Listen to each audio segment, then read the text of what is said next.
Do you guys like this plant? It's not actually my set, but my girlfriend has a new desk, so the plant's in the set now. Anyways, guys, today we're going to be talking about Bo Horvat and the fact that I really do believe that he's about to have a big breakout season. Bo Horvat was drafted 9th overall in the 2013 NHL draft. I guess the McKinnon draft, the Barkov draft, Sean Monahan draft, there was actually a lot of great talent within the 2013 NHL draft, and Bo Horvat is no exception. He was, of course, a part of the massive deal that sent Corey Schneider, the potential elite goaltender, to the New Jersey Devils, and the 2013 draft was actually held in New Jersey, so there was a lot of excitement for this deal. And at the time, it was actually seen by basically everyone as a very confusing and honestly pretty idiotic deal from the Canucks' perspective. Well, that the Canucks would actually do that and give up Corey Schneider for that little. Not because the Canucks drafted Bo Horvat with the 9th overall pick, but because it was expected that the Canucks were going to get a lot more value than just the 9th overall pick. And considering that the Canucks had absolutely just no prospect depth under the reign of Mike Gillis, it was seen as kind of a rash decision on the Canucks management side because, of course, when you have no prospect depth, having a 10th overall pick is always going to be very attractive. And considering that there was a lot of talks between the Edmonton Oilers and the Vancouver Canucks, and it was rumored that the Oilers were willing to give up the number 7 pick and a highly touted prospect for Corey Schneider, so potential 2 first-round picks for Corey Schneider and an upgrade from 7 to 9, which of course is just a lot more value than just the number 9 pick. But Gillis refused to give a potential elite starting goaltender in Corey Schneider, who was still relatively young at the time, to a team within the same conference, well, to a team within the same division, so they decided to take the next best offer, which was the New Jersey Devils' 9th overall pick. And considering that Bo Horvat was at the top of the Canucks draft list, I mean, especially after his just amazing playoff performance with the London Knights, the Canucks decided to really jump on the opportunity of drafting Bo Horvat number 9. Because I'd assume that if they had the number, if they did have the number 7 pick, that they still would have drafted Bo Horvat regardless. So really, the number 7 overall pick and the highly touted prospect would have just been the highly touted prospect as an extra value. Mike Gillis wasn't the worst GM by no means, but he really did do a horrendous job maintaining a good balance between future prospects and current success.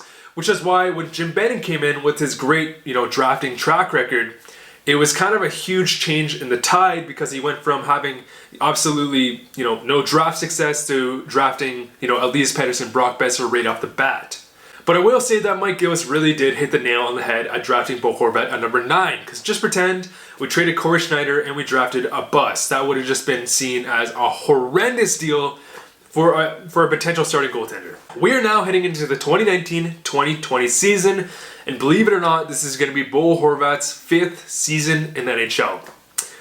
Where has the time gone?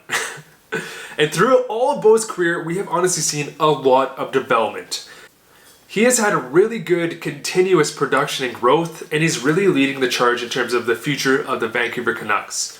I've always been a huge fan of Bo.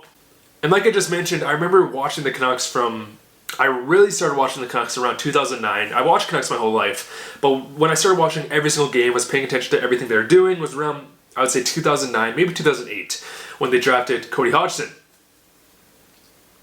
And after bust through every draft, when the Canucks finally got a top 10 pick and drafted Bo Horvat, I was so excited that we finally have some good young talent within our pipeline that we could really be excited about. He plays a really great two-way game. He is very responsible in his own end. And recently, his offensive side has been exploding. Last year, Bo Horvat had a career year, putting up 27 goals, 61 points in a full 82-game season. 27 goals is definitely a great season for anyone, but especially for a second pairing, more defensively responsible centerman. However, what makes this a fantastic total is considering that Bo Horvat had absolutely no winger depth.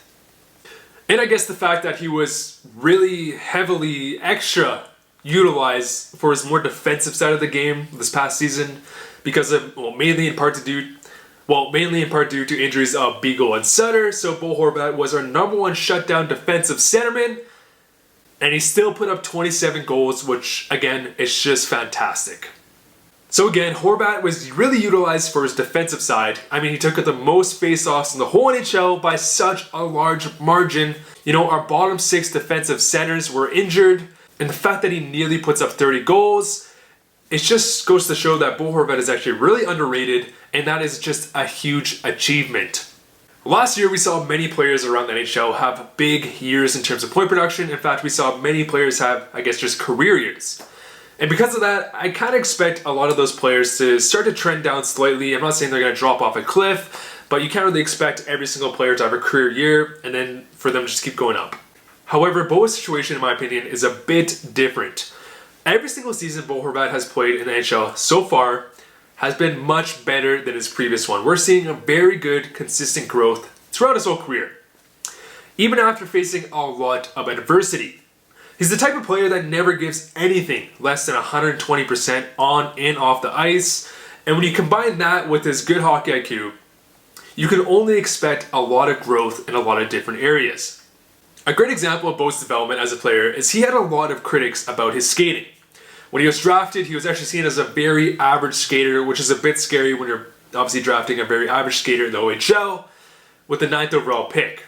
And especially in 2019, in today's game heading into the 2020 season, it is extremely important to have good, excellent skating.